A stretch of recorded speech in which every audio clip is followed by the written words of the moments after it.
qual é a expectativa de integrar o futebol de salão na disputa de um eventual Jogos Olímpicos? Como é que está essa situação? Então, eu fui coordenador de uma campanha do futsal olímpico moderno. Pro Rio agora 2016 não tem nenhuma chance. Nenhuma chance nenhuma. Eu me especializei no movimento olímpico internacional e brasileiro. Então eu fiz muita leitura, participei de muitos congressos desse tema e visitei 14 comitês olímpicos nacionais e já fui também recebido na UDEPA, que é a sede do México, que seria a organização abaixo do COI. Nunca visitei o COI ainda. Visitei o COB. E recolhendo as informações, você traça uma linha de raciocínio. Qual é essa linha de raciocínio?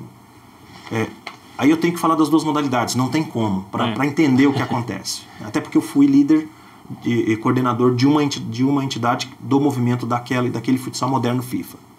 O futsal da FIFA, ele já é olímpico. Poxa, mas ele já é olímpico? Sim, mas ele não joga o programa. Por quê? O Comitê Olímpico Internacional, ele reconhece entidades esportivas e não modalidades isoladas. Quando ele reconhece uma entidade esportiva, tudo que tiver debaixo do guarda-chuva daquela entidade também tem status olímpicos. A opção de jogar é daquela entidade em parceria com o COI. Por exemplo, o COI reconhece a FIFA. Tudo que está debaixo da FIFA, ele reconhece como modalidade, como evento, como tipo. A FIFA tem o seu principal esporte, futebol, masculino e feminino.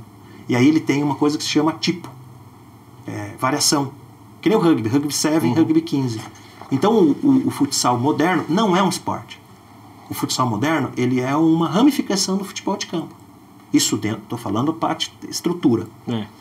Bom, ele reconhece o basquete, então a FIBA. Então tudo que está debaixo do guarda-chuva da FIBA, inclusive o basquete 3x3, pode ser incluído no tempo que tem que ser incluído, mas ele pode ser incluído, porque é o basquete que está pedindo. Por que o futsal não entra?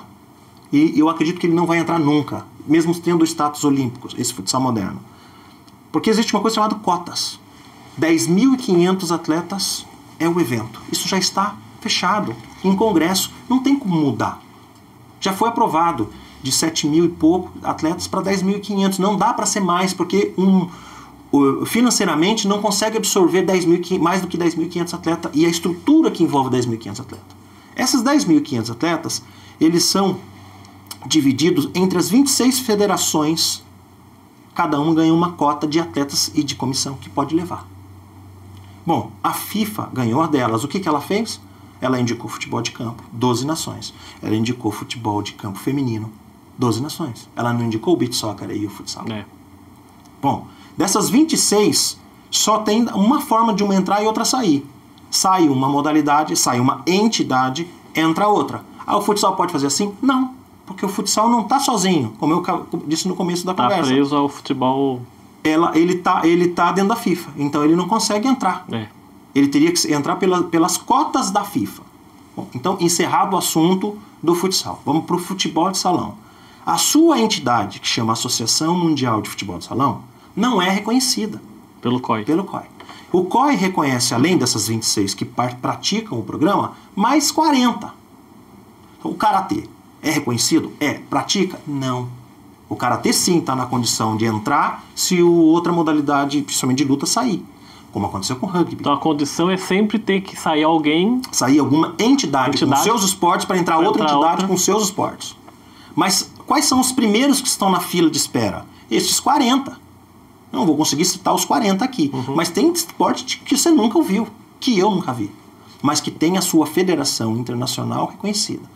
Ela precisa entrar no programa quando a outra sair. Qual é o passo do futebol de salão? Que é o que eu conversei com os nossos companheiros agora, que eu ainda não sou membro, mas eu já tenho uma afinidade. Não é pedir para o futebol de salão original ser olímpico. É pedir, através de provas e documentos, montar um dossiê, que a entidade seja reconhecida. Quando ela é reconhecida, ela vai lá no fim da fila. Você concorda? Você está entrando agora. Desses 40 aí. Exatamente. E o trabalho do karatê, e o trabalho do curling, não sei o que. Tem toda uma ordem. Tem toda uma ordem. Então a gente vai lá pro final da fila quando a gente for reconhecido. Aí vem politicamente, esportivamente, mídia. Vai ser uma série de fatores. Quando a gente chegar aqui, não entrou ainda, tem que sair uma. E aí que é o grande problema. Quem vai sair? Quem é que vai sair? Como vai sair? Por exemplo, quem saiu para entrar o golfe e para entrar o rugby? Não deve ter ficado bem chateado e não está trabalhando para voltar? O rugby não entrou para ficar o resto da vida. O rugby tem revisão. O rugby entrou para ficar 2016 e 2020. E não foi o rugby original, o 15, foi o rugby 7. Uma adaptação de 7 minutos por 7 minutos. Quando começou o projeto do rugby? 1960. Qual foi a última vez que o rugby jogou? 1924. Vai voltar só agora. E voltou agora. Ela voltou em 2009 com a aprovação para jogar 2016 e 2020. 2024 eles não estão garantidos. Quando que o futebol de salão vai ser olímpico? 2100, talvez?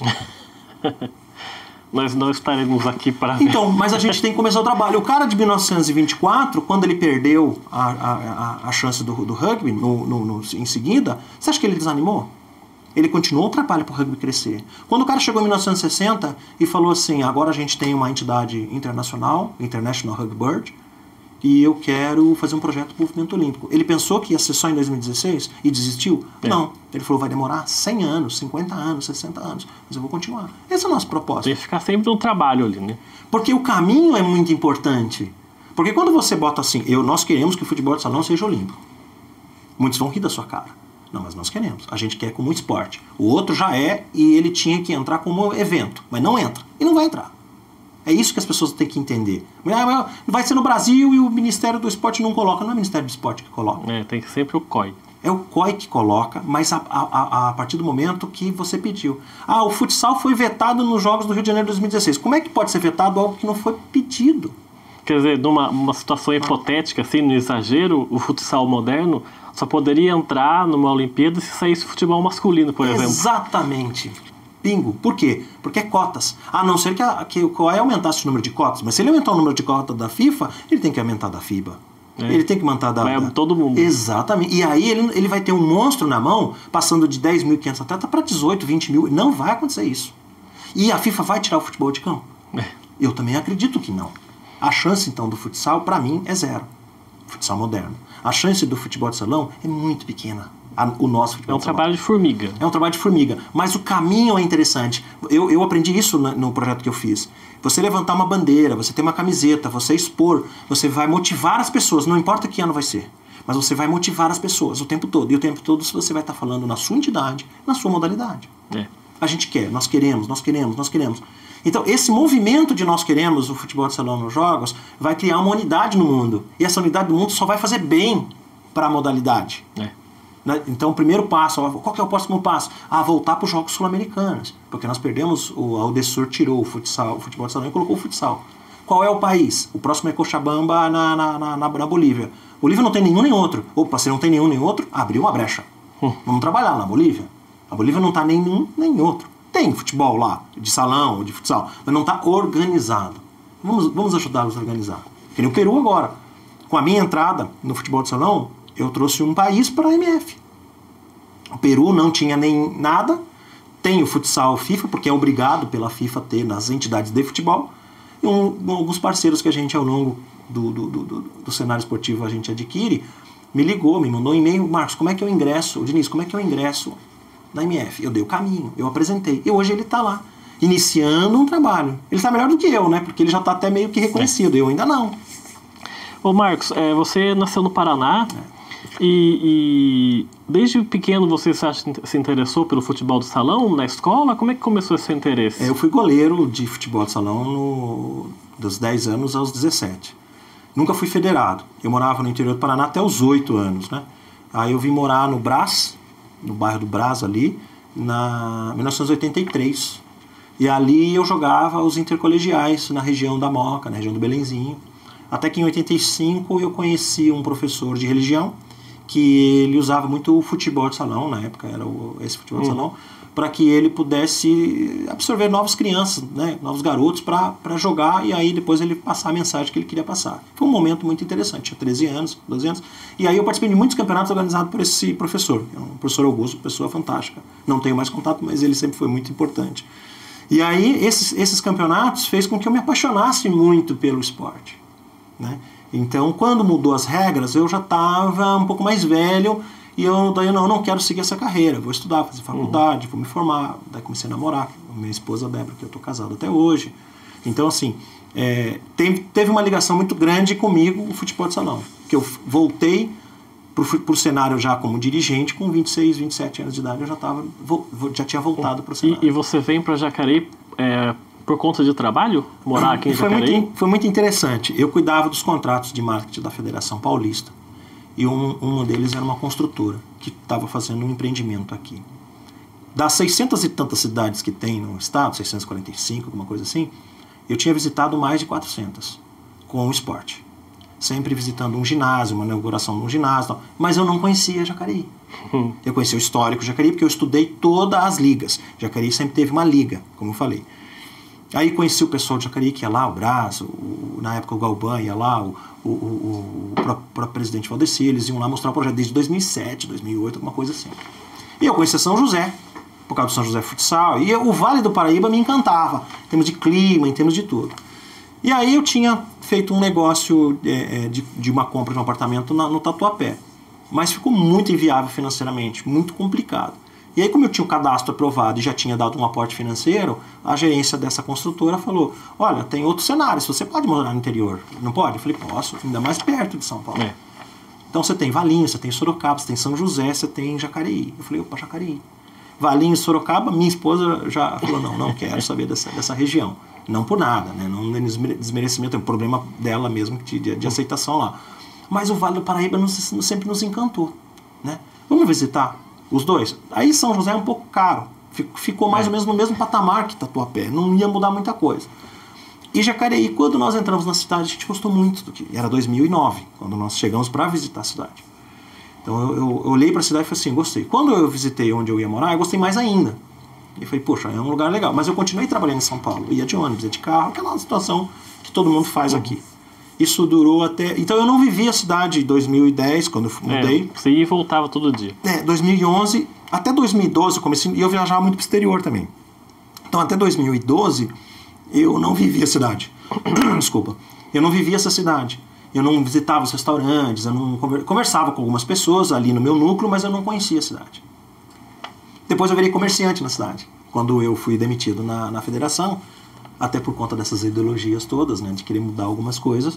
Depois de 12 anos eu fui desligado da empresa, da entidade.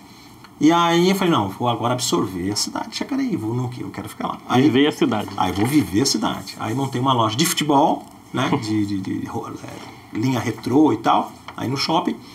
Não é a minha praia, apesar de eu ter me dedicado muito lá pontualmente, e shopping é uma coisa que suga bastante, eu gosto mais do dinamismo da direção esportiva, né? Mas foi uma oportunidade que o Leopoldo me deu lá no shopping, que me abriu as portas, foi muito bom, né? Então assim, eu dei o meu melhor e os clientes que eu fiz ficaram meus amigos. E foi um momento interessante da passagem da minha vida, né?